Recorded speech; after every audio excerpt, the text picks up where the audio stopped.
Welcome to Vision to Venture. I'm Eddie, and I'm here to uncover the realities of scaling and building a tech startup.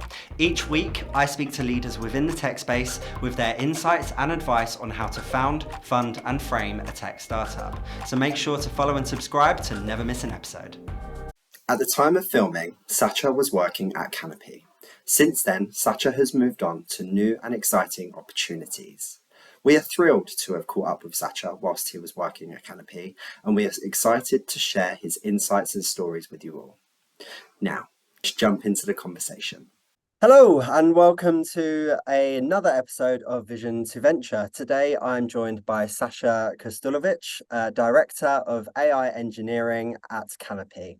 Canopy is solving one of the biggest challenges vehicle owners face, the threat of theft. And with a wealth of experience in AI, Sacha joins us to provide insights into his journey. Hey, Sacha, how are we doing today? Hi Eddie, we're doing great. It's a spring outside, beautiful weather. Thank you very much for the opportunity to speak on this podcast. I'm very excited about it. Been looking forward to it too myself. It's a pleasure to have you here. And yes, you are right. The weather outside is glorious, and I am in a good mood because of it. No more winter, thank God. So just to kick things off, I just wanted to ask, could you just share with us your story from being a researcher to becoming the director of AI engineering at Canopy? And what were some of the key milestones or experiences that shaped this transition for you? Okay.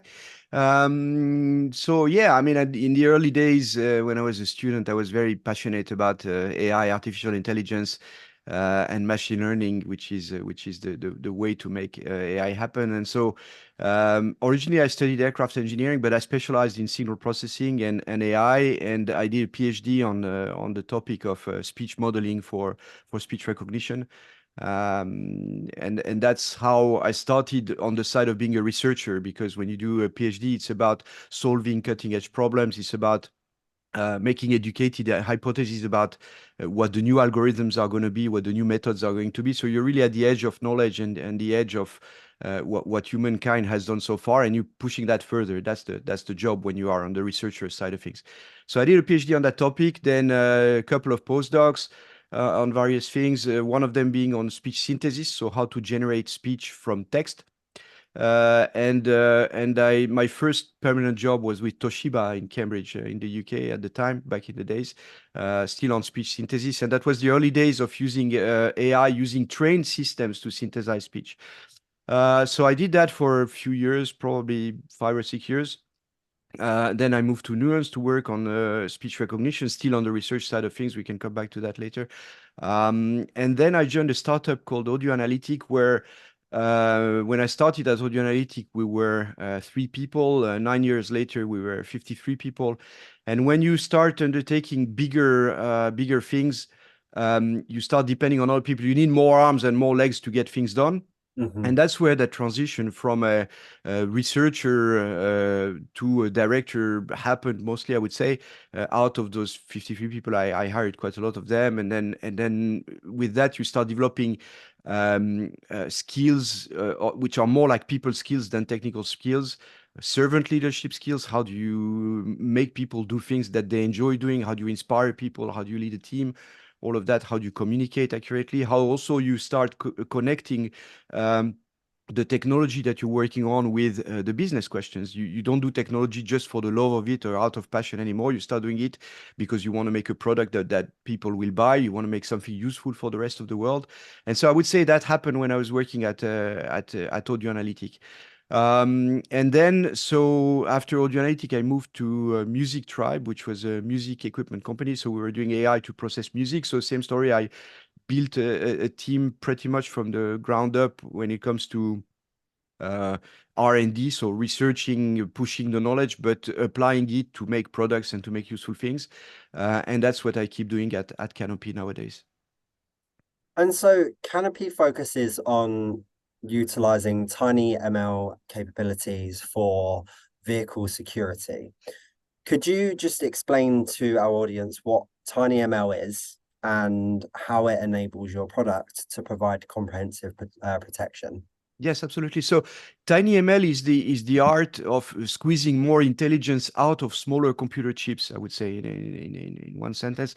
And you want to do that either for reasons of cost, because microcontrollers are cheaper than microprocessors, or you want to do that for reasons of form factor. So things like a lot of the TinyML interest started with the Internet of Things and home automation. Like if you stick a camera to a wall, you can't put a massive computer inside that. You need to work with the chips which are running this type of electronics.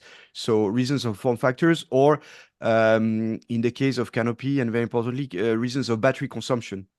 When you want to run a device which doesn't have a wall plug, or in the case of Canopy, we're pretty much on when everything else is off, like the car is off.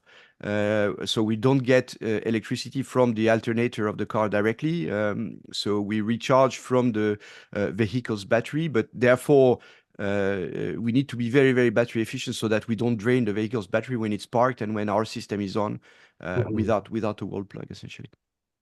Okay, that's quite impressive, especially obviously when obviously theft does come into it. It's good Hmm. to know that there's like there's options out there and there's ways around it that people are actually working on, which is really nice to hear because Yeah, yes. it is an issue. I mean, I my car got broken into once, so you know if there was a way to prevent that, which you guys are Yeah. working on, it's quite impressive.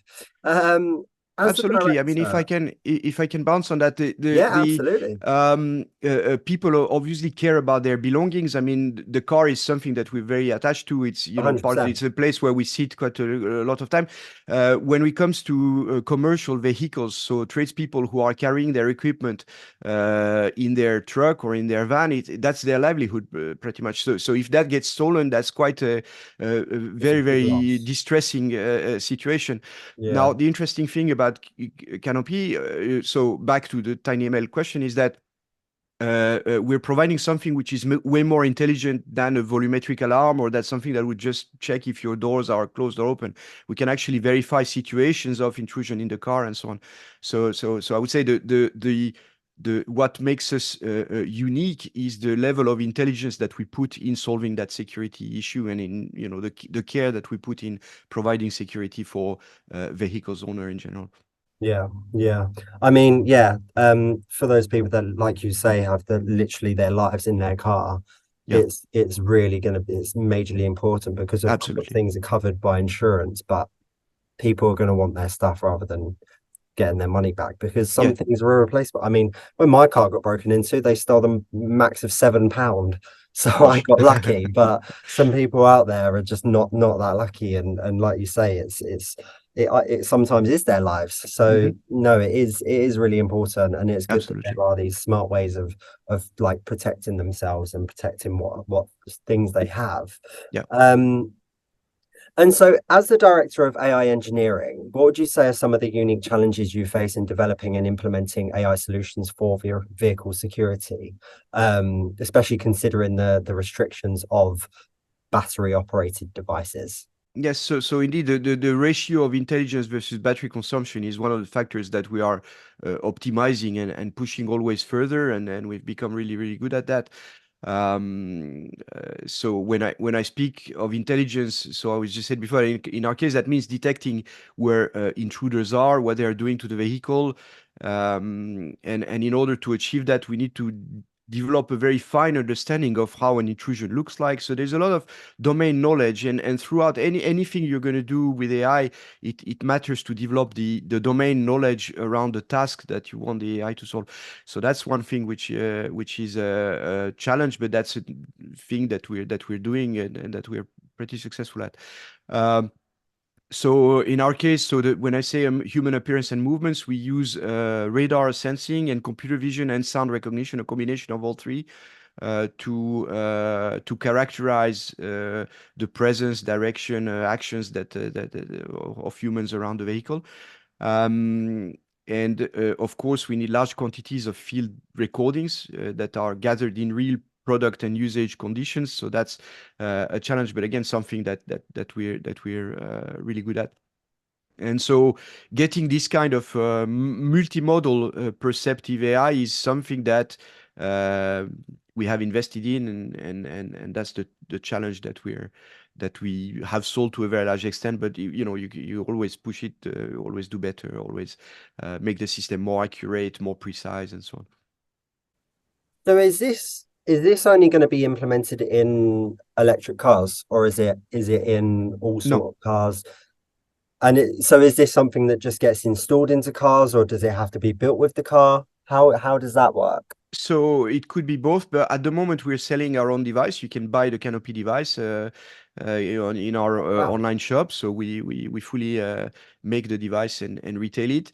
Now we, as you know, we're a fully owned subsidiary from Ford.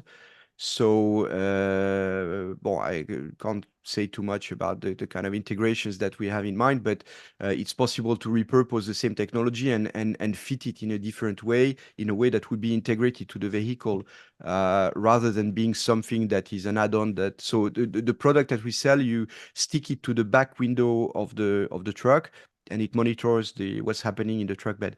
So rather than being that, it could be permanently fitted to the vehicle. So.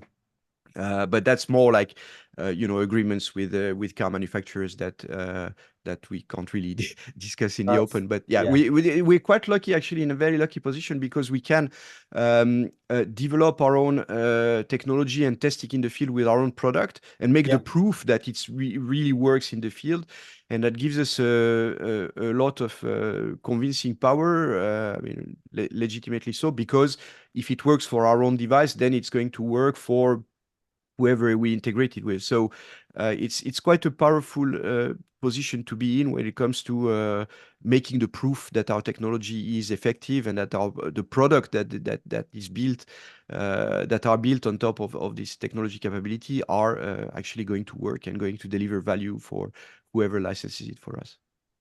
That is impressive, to say the least.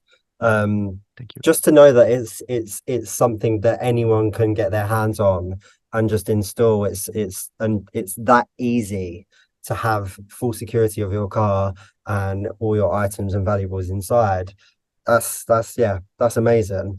Um, and definitely something that's going to obviously evolve as well, I assume, obviously, as times go on, because obviously now that electric cars are going to get more and more popular over the time and things like that, there's obviously going to be different ways to break into cars. You see like people that have Yes. these like obviously these keyless cars that are just like the fobs style car, and they're easy to hack and get into. I assume, will it help with protection against those types of thefts as well, and people getting into like electric cars that way? Um, yeah, so to answer the first part of your previous questions, it works for any car, like petrol cars as much as Electric cars as electric well. cars. Okay, Yeah, amazing. electric cars tend to be tethered to a wall plug, so the battery life is less of a concern. But we still have probably 10 good years of petrol cars needing the same kind of technology. And again, the value Yeah. is not only about the battery consumption per se. It's about the intelligence that we're running. So in terms of type of attacks, so the car natively has some sensors. For example, doors open is something that you can read from. There is a plug in the car which is called the OBD port, which is able to deliver a number of informations about the car. But the thing that cars nowadays are not really good at doing yet is perception. So there is a lot of work doing on vehicle perception in the framework of self-driving, autonomous driving. But the systems which are designed for autonomous driving, so all the cameras and then the type of CPUs and GPUs, so computing units which are being used for this type of models, are very, very power hungry. So at this stage, they only work when the car is on. So they're difficult to repurpose for security purposes. So in the case of Canopy, because we're very light on the battery, then also because of the position where we put the device, we can detect more things, and we can see around the car in a way which is different from what driving sensors would see. So we're a bit more specialized to security, and that makes us more effective in various ways. And again, Yeah. that's both for the electric vehicles and the petrol vehicles. Well, it's good that you just sort of you can cater to all types of cars as well, Yes, because obviously things are consistently going to change absolutely. in the motor vehicle department. So it's good that you can stay up to date with those changes and you can Absolutely. cater to all types of customers out there and all these different types of cars. But yeah, no, that's really, really interesting. And it seems like a really great product that you guys are building. Um, Now I wanted to discuss you and your experience as the director of innovation at Audio Analytic. Obviously, Mhm. Audio Analytic was purchased by Meta in 2022 Yep. and marked a significant milestone in your career. How did this influence your approach to innovation and AI research, especially considering Meta's broader focus on AI and technology? Yeah, that's an interesting question because it's maybe a chicken and egg question. Like, did the Meta uh, acquisition influence me, or is it that what we were doing at Audio Analytic influenced Meta? I mean, what we developed there was probably the best sound recognition system on the planet. So what we were developing was sound recognition in a wide sense, so able to recognize a glass break, baby cry, smoke alarms, all the sounds that you can imagine beyond speech and music. So there was a lot to invent on that front when we started. Which year was that? It was like what, 12, 13 years ago or something. Wow. There was not a lot of academic research on that or industrial research on that, so we were quite pioneering in that domain in terms of repurposing or modifying the speech or music processing technology to do sounds in a wide sense instead. Uh, and so that was again a lot of hands in the grease kind of experience in a sense that we had to understand what was making the variability of environmental sounds. Like if you have a dog bark in a specific room, it's going to sound different from somewhere else and so on. So developing a lot of domain knowledge about sound recognition and then applying AI methodology to that and developing our own model architectures, recording our own data to do that, and so on. So the whole um, in terms of influence, I don't know. I think what influenced most my approach to innovation and AI research was more like some personal research that I did in the framework of that, and that was research more on the creative processes, because technical innovation at the end of the day is a creative process. It's how do you transform the investment into something that's valuable? It's creative. And so I'd say something that was really influential in terms of personal thinking at Audio Analytic is most people think that either you need a genius that's going to tell you the truth about this product is something that people are going to want. There is this kind of mythology about I don't know, Steve Jobs, who was the genius who invented the iPhone, but actually it's not really, it's just a piece of the reality. And then you have another way of thinking, which is the other way around, which says the people and users know what they want and know what they need. So you need to be extremely focused on user feedback. And what I found out is that the reality is more kind of in between. As in, as a technologist or as a researcher, as a creator, you put things in front of people's eyes and hands, of your users, potential users' senses, and they're going to tell you, yes, that's what I want, or it's not exactly what I want, but that's actually, if you could do it this way, that would be better. So you, okay, you did this way, and then, okay, is it the right way now? Well, actually, yeah, it's getting there. It's almost that. But can you make it blue instead of red? And then you make it blue, and then the success at the end of the day is not related to some notion of pre-existing static truth in the mind of a genius or in the collective mind of the users. It comes from this iterative process of try and test. And so there are lots of books about that. It's called validated learning. So you have the lean startup from Eric Ries, which is about that. You have the Marty Kagan's book about making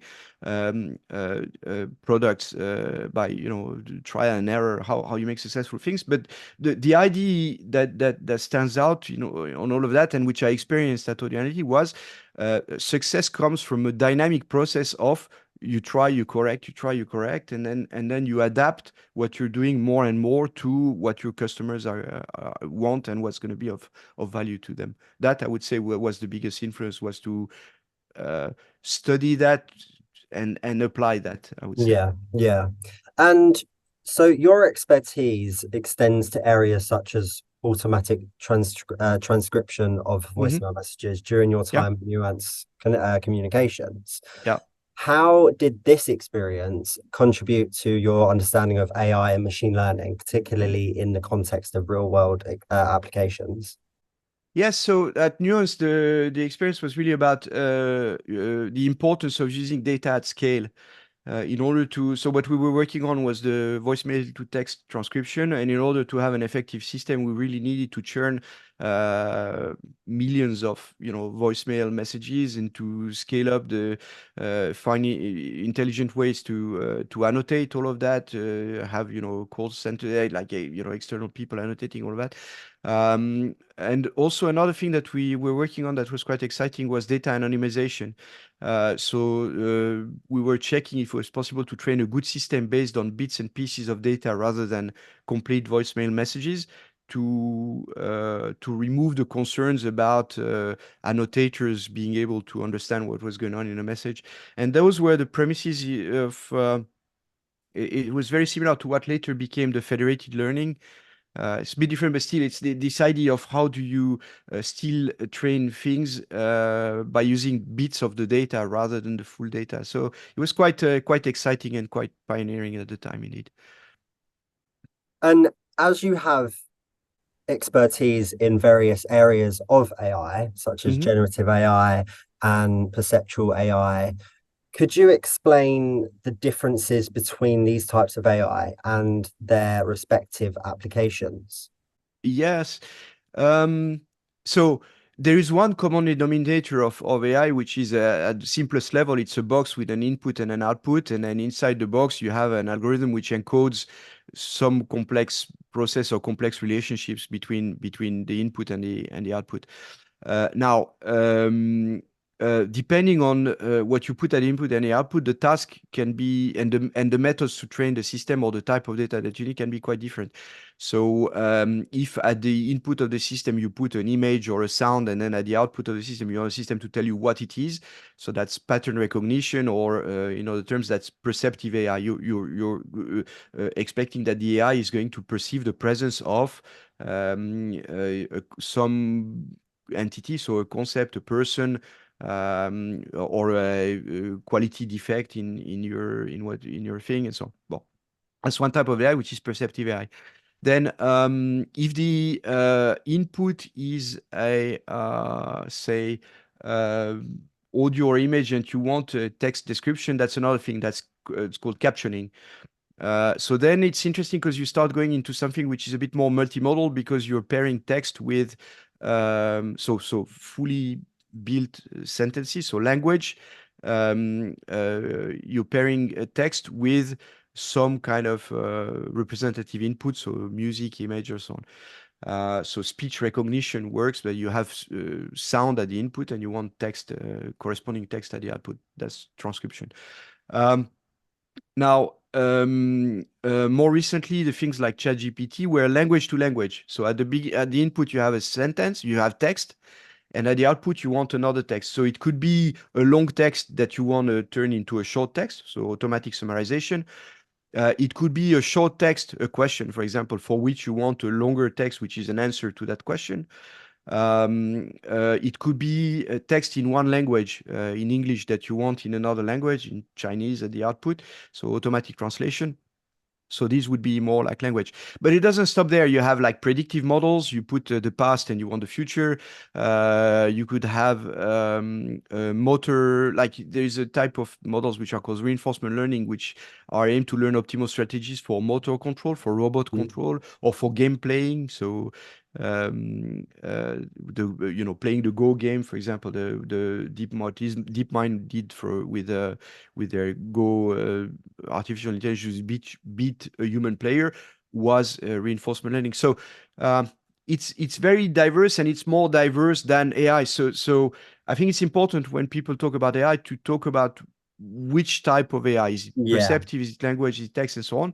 Because that matters when it comes to defining the application and the value of it. AI per se is nothing without a precise definition of what it's going to be used for, or which product is going to yield, or how it's going to be of value for users.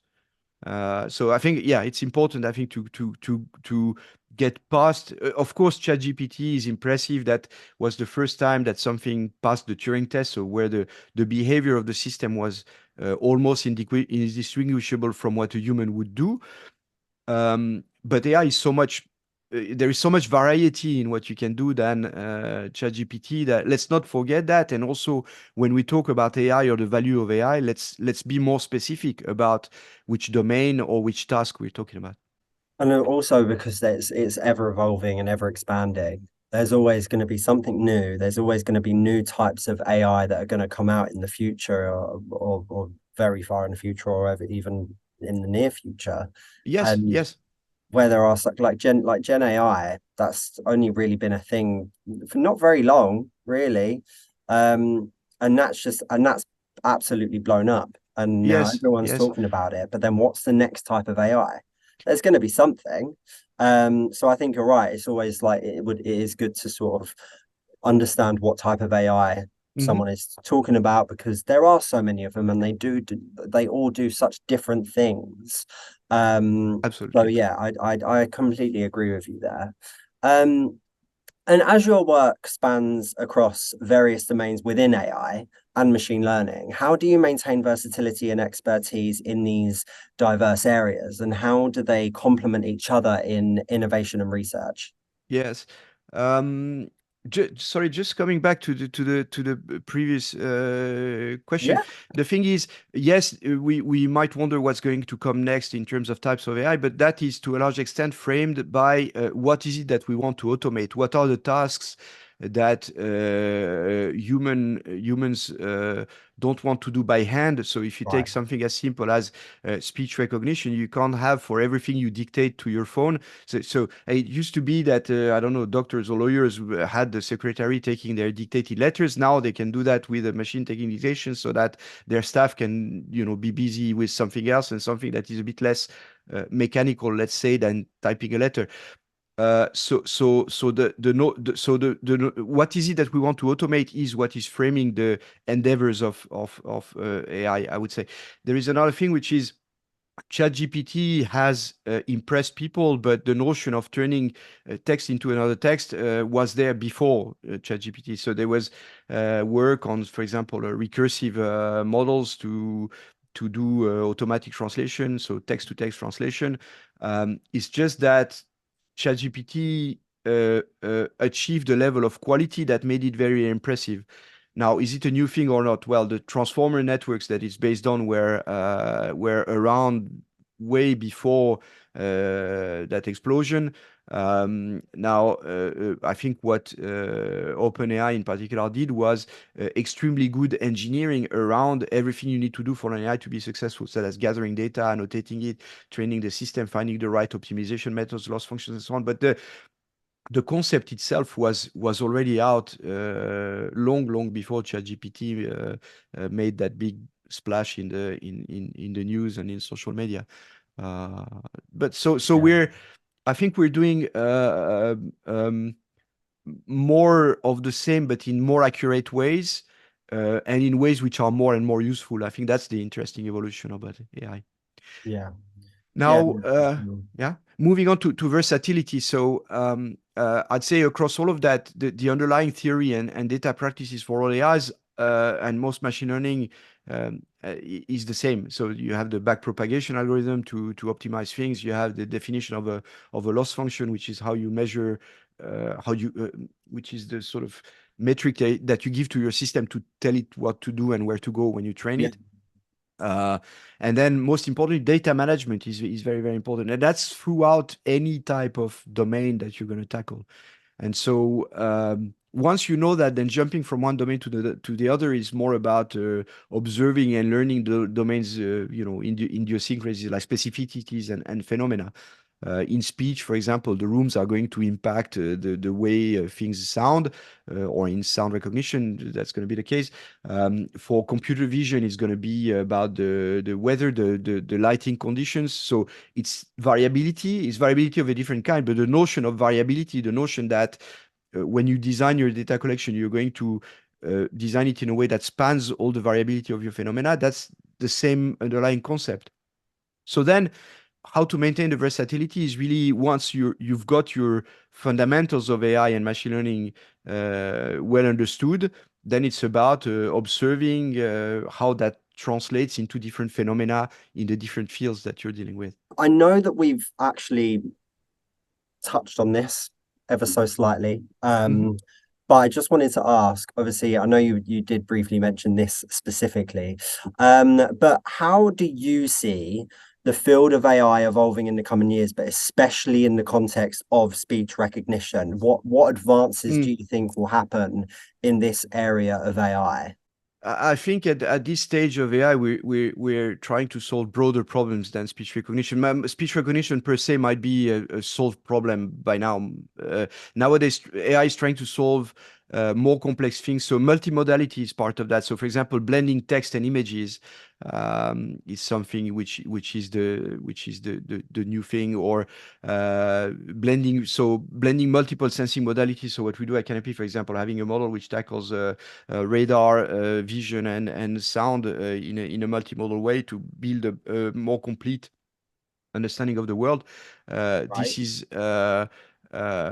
the type of complexity increase which is the direction that AI is taking, blending a variety of modalities. And when Now, you say blending, what do you mean by blending?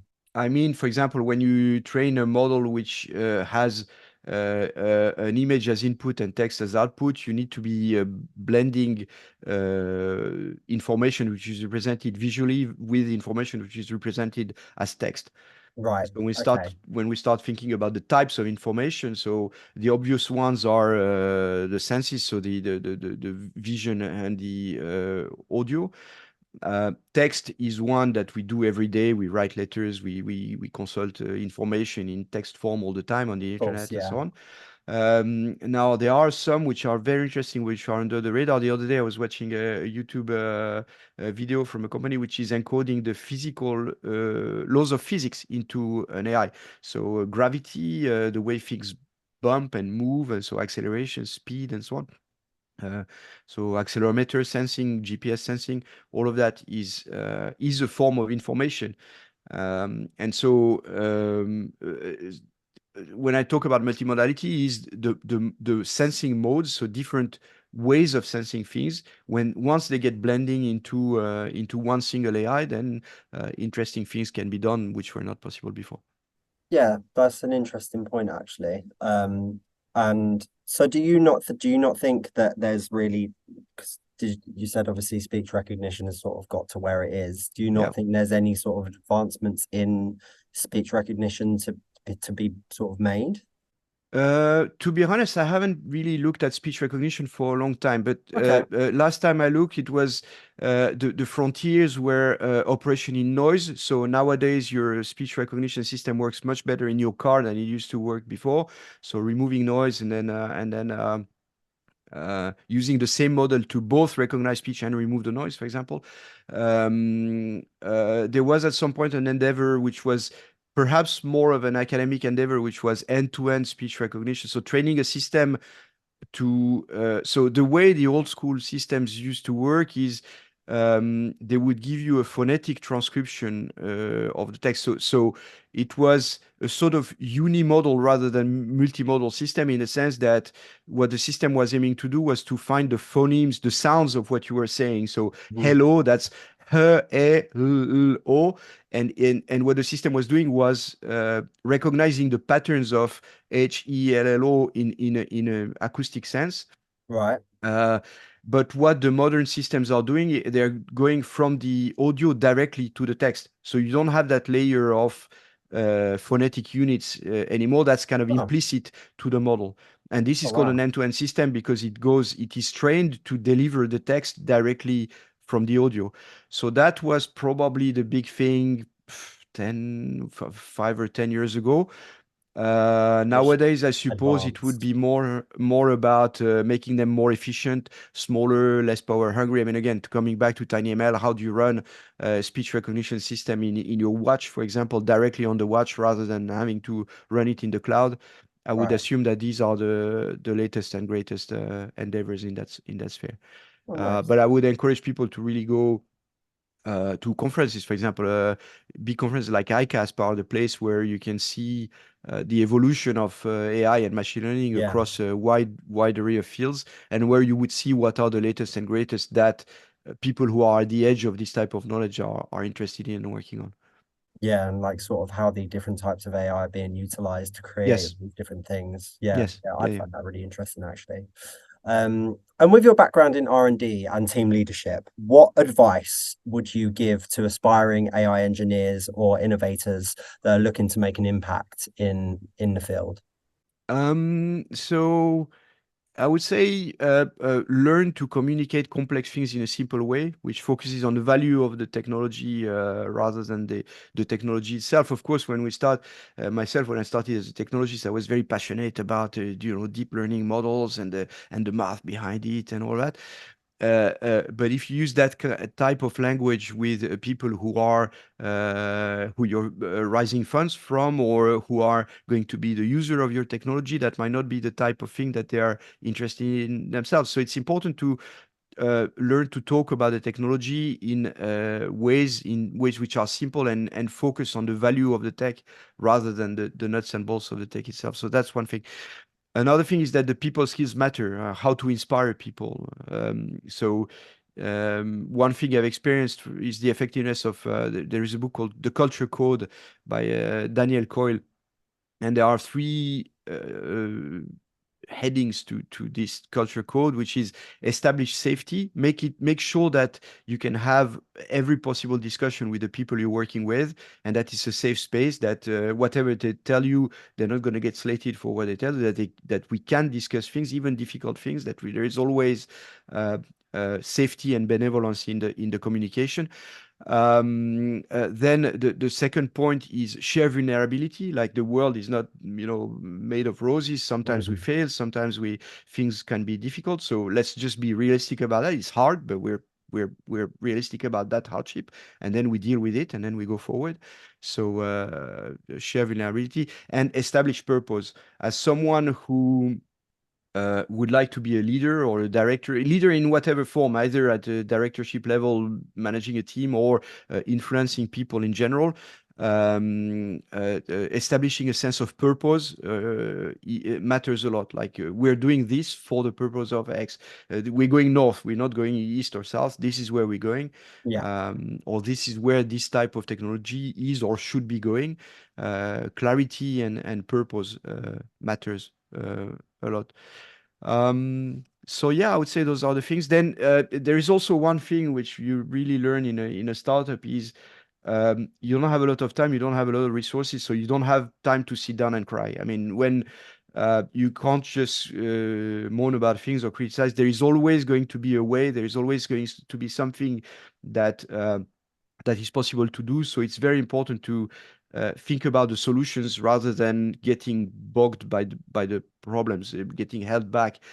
So let's dynamism, positiveness, can-do attitude matters a lot.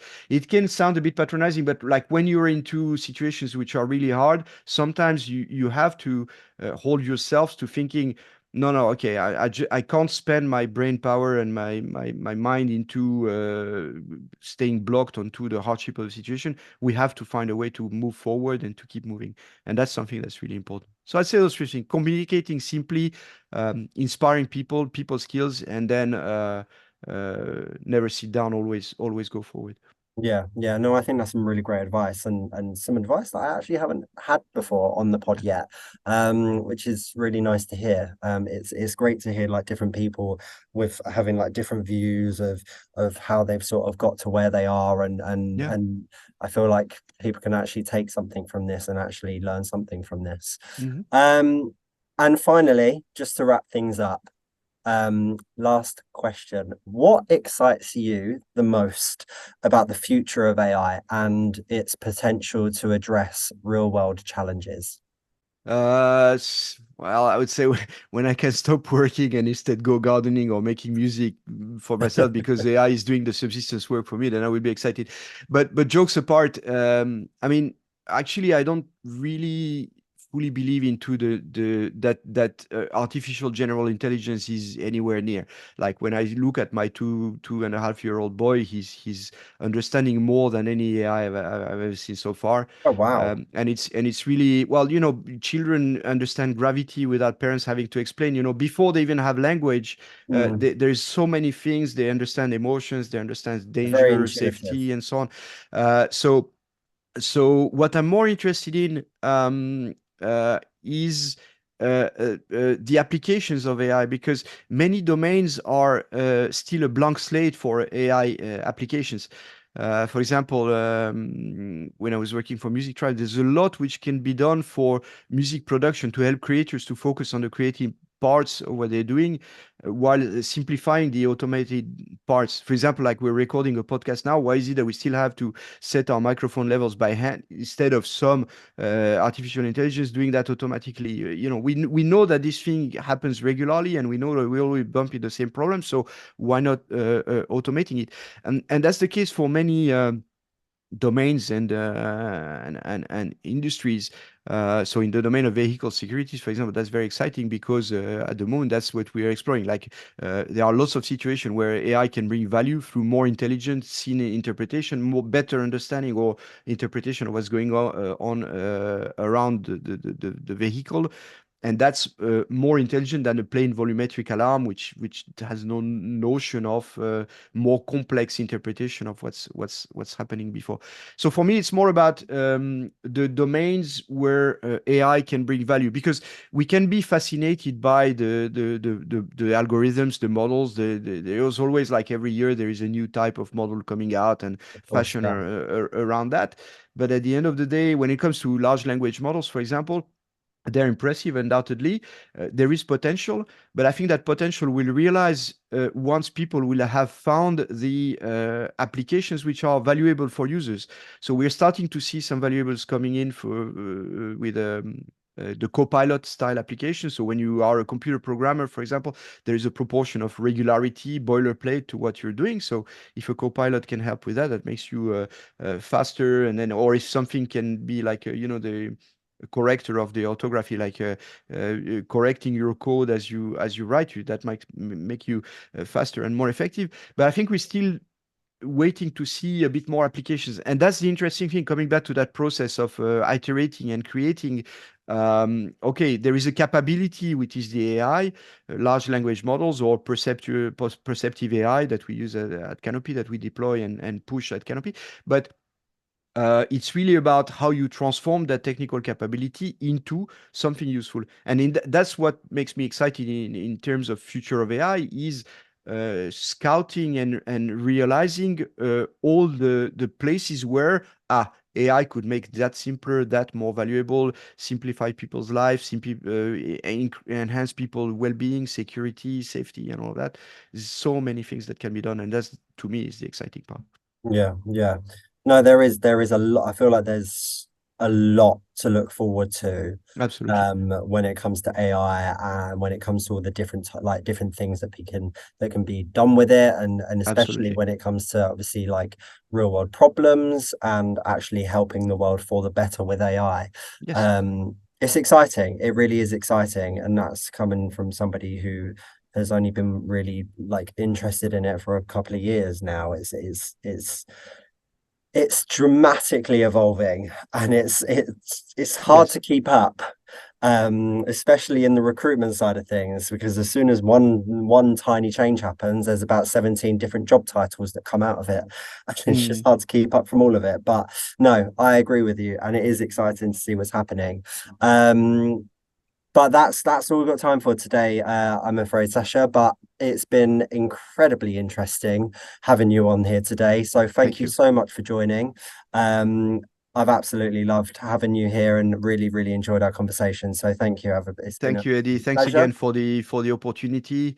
I just need to say that so everything I said in that podcast is my own experience and my own opinions. It Of isn't course. committing any of my present or past employers. But yeah, it's been a great conversation. Thank you very much, Eddie. And Thank you. yeah, I've listened to your podcast, and it's really interesting. Like all the experience from the various people in there is really valuable. As you said, there is a diversity of the rest of us out there, like pushing things and Oh yeah, being leaders in various domains. So I found it really interesting to listen to that. So I would there encourage the is. listeners of this podcast to go and listen to the other episodes, because that was a really I interesting appreciate podcast. it. So Thank yeah, you, Sacha. thank And you I very much, wish Eddie. you all the best of luck in your future endeavors and everything that happens at Canopy. So good I luck with that. I'm appreciate that. looking forward to seeing it. I really am. It sounds like a really, really cool product. But thanks, Sacha, and Thank take you. care. Thank you very much, Uh, Eddie. Thank you for tuning in to this week's episode of Vision to Venture. If you're listening, make sure to give us a 5-star review. And if you're watching, like and subscribe to listen to more inspiring stories from leaders in the tech space.